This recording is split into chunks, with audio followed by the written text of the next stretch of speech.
Okay, magandang araw muli mga kababayan. Araw po ng linggo ngayon. Ang oras po natin ay alas 6 ng umaga. Ay mayroong breaking news tayong pag-uusapan ngayon mga kababayan. Ito'y pagising ko lamang, pagtingin ko ng cellphone ko, ito agad ang bumungad sa akin mga kababayan. Ito, breaking news.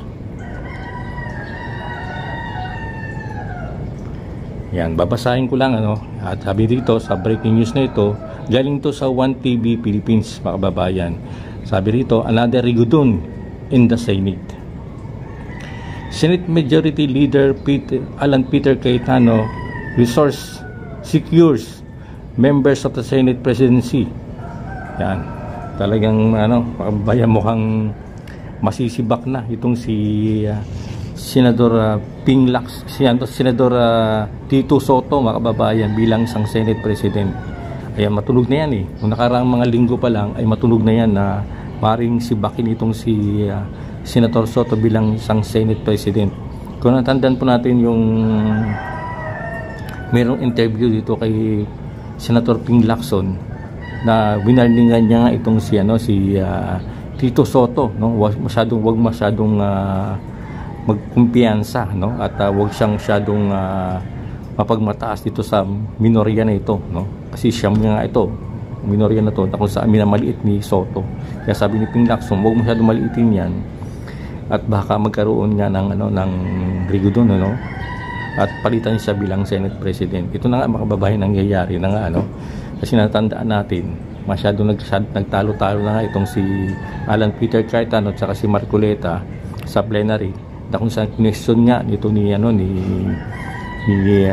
Peter Cayetano at saka ni Marcoleta yung pagkaditim dito kay Engineer Bryce, na kung saan hindi binalik dito sa may Senado matapos yung hearing diyan sa Kongreso mga kababayan.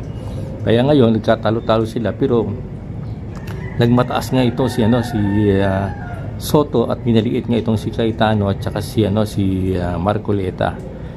Kaya yan mga kababayan, ito na yung parang isang linggo pa lang ata o mahigit na nakaupo itong Senate President na si Tito Soto, at ito'y sisibakin na mga kababayan.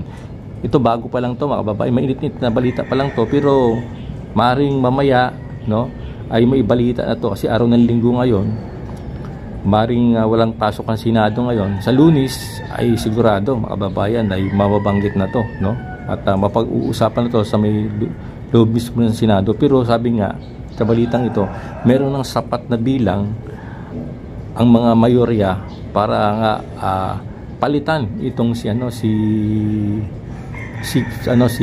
Tito Soto mga kababayan. Kasi alam naman natin talagang si Tito Soto ay bilang isang Senate President, parang naging sunod-sunuran lang siya dito kay Tambaloslos mga kababayan, di ba? Tandaan po natin, tumawag si Tambaloslos sa kanya na parang hiningi kay Tito Soto na wag ibalik sa Senado itong si Engineer Bryce, at pumayag, kaya doon kinagalit mga kababayan ng mga ibang senador, ba't ka susunod dito kay Romualdez, ba't ka susunod niya naman, di ba? Hindi mo dapat gawin yun bilang isang Senate President, kasi equal naman kayo mga kababayan di ba? Hindi naman kayo ka-under niya, may sarili, may sarili ang yung Senado, may sarili rin itong Kongreso. Kaya ba't kasusunod ngayon dito? Ibig sabihin, pwede magiging tuta itong si Soto ni Romualdez. Kaya yan, at abang-abangan natin mga kababayan, at talagang mas mainit ngayon yung pag-usapin niya patungkol dito sa may corruption, sa may flood control, kung saan ba't kabilang rally na yun ang nangyayari ngayon sa atin. Lalong sa September 21 ay magkaroon ng malaking rally at ganapin ngayon sa Luneta mga kababayan. At iba't ibang grupo ang lalahok dito para isigaw nila na resign Marcos at tanggalin na to bilang speaker itong si Martin Romualdez. Kasi mga kababayan, alam naman natin habang nakaupo itong si Martin Romualdez ay magkakagulo lang ang Pilipinas. Tandaan nyo mga kababayan, umpisang maayos ang yung Kongreso di ba? Pero umpisa na itong si Tambi na ang pumalit bilang speaker at umupo bilang speaker, nagkagulo-gulo na mga kababayan ang Kongreso. Hindi lang ang Kongreso, nagkagulo-gulo na yung Pilipinas. 'Di ba? Kasi doon na salo-sal na iba't ibang korupsyon na ang yung nangyayari ngayon. At yan nga kababayan, talagang pumutok talaga na talagang ang sabwatan nila Saldico, nila Martin Romualdez at mga ibang congressman pa talaga namang dabit nga rito sa may manumalyang flood control.